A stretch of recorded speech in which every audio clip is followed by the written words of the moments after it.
Hey trans youth. Sorry about the bed and the blankets and everything. It's like 3 layers of blankets, but I live in Wyoming and it's cold and I'm cold and they closed down the interstate because of blowing winds. Yeah, I'm gonna stay underneath my blankets and drink my hot chocolate while I talk. So basically our topic is the transenough movement, which is primarily in female-to-male movements and things like that. And basically what it says is that you don't have to ascribe to every single step of the transsexual transition process in order to be a transsexual. And you're not genderqueer just because you don't want to change your name. And that's really interesting because I actually know someone who is going through that entire process. He's a female-to-male that has decided that he wants to keep his female name, which is by no means masculine. But he hasn't had any dysphoria about it, or being called that or anything, and he feels that he wants to respect his parents, so he doesn't want to change it. And in reaction, there have actually been a lot of people, like, clocking him, figuring it out, and discriminating and things like that on the outside the transgender community.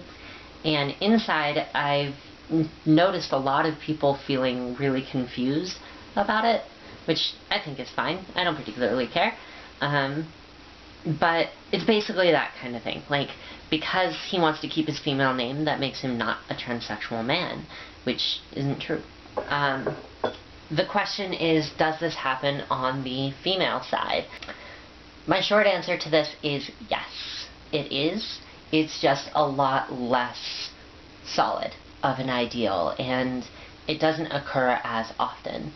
And I think the majority of the reason is because of the pressures that are put onto trans women that are not put onto trans men with society inside and outside of the transgender community. For instance, on the outside, you have these people, and I'm pretty sure I know a lot of trans people who have heard this, particularly male to females, that go, so are you going to cut it off? And we don't know how to respond to that. Like, that's really saying is, what's your opinion of the SRS? But the outside world isn't to the point where they can just say that we're not even part of a gender binary. It's more that we're going against it. So they're still trying to fit us into this gender binary. Like, you have male and female, and you're obviously a male becoming a female, but you don't want to do the surgery, so you're a guy in a dress. That is very wrong. That's actually several different terms for that, but transsexual is not really one of them, and it's not really okay to hear that. But we do, and there's not much that we can do about it. Now, inside of the trans community, it's really interesting because definitions seem to run a lot of conflict with this transenough issue, being that if you don't feel that you are completely feminine, that makes you a genderqueer. But if you feel that you are completely feminine, but you don't want to go through a surgery and you don't want to go through hormones or anything like that, you can still identify as a transsexual. That confuses a lot of people, and understandably so, but I don't think that should have to be the case. We're getting a lot of pressure because of the definition that we fall under, having such concrete steps to it. Like, for a transsexual, you go through therapy, and then you go through hormones, and then you have this like probationary period, and you do electrolysis, and then you come to terms with yourself, you start living in this new life, and then you get like the 1 to 3 different surgeries, and then you finish, but you never stop being trans. Yeah, that makes sense, yes, but skipping a step does not necessarily mean that you're not a transsexual. But to a lot of people, if you don't want to go get surgery, or you don't want to start working on your voice, that makes you not trans. For instance, I actually know a trans person, and we have had this conversation. I asked her if she was planning to work on her voice at any point in time, because honestly, she hadn't worked on it at all, and it was an obvious clock which really kind of sucks, but I was willing to help and I was willing to do things for her.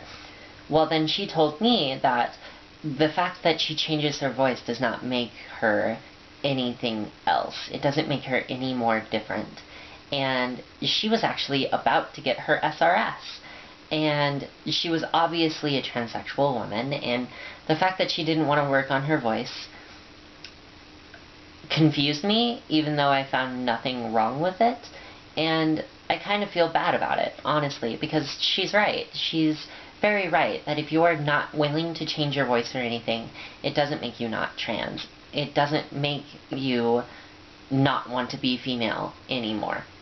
So in conclusion, I basically kind of want to say transenough, the entire movement and everything, is actually kind of just pointing out a little tiny element of being trans. Terms, terminology, concreteness, and what we think because of it. And it's primarily because we are thinking that there is a very, very strict line between being transsexual and being genderqueer that changes up everything. So I think that it is happening, but it's a lot more subtle on the female side. I hope you guys are a little bit warmer on your side, because I'm actually kind of cold. But I hope to see you guys next week in an actual chair or something of the sort. Bye, guys.